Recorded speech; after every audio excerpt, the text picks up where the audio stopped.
Kegel mashqlari foydalimi? Kegel mashqlarimi?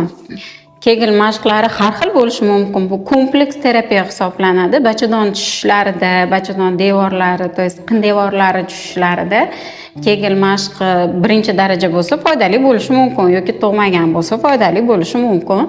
Chunki bunda masalan o'zi siydini ushlab turish ham Kegel mashqiga kiradi. Erkaklar ham, ayollarda ham Kegel mashqi har doim ham qilinsa kerak. Uni kompleks darajada qilinadi. Agarda уже 3 ta tug'ruqdan keyin, 4 ta tug'ruqdan keyin уже bachadon tushgan yoki qini devorlari tushgan bo'lgandan keyin unda hech qanaqa Kegel mashqi yordam bermaydi. Конечно, magiz bo'lgan joydan qayta uzum chiqarib bera olmaymiz-ku, shuning uchun u operativ usulda davolanadi.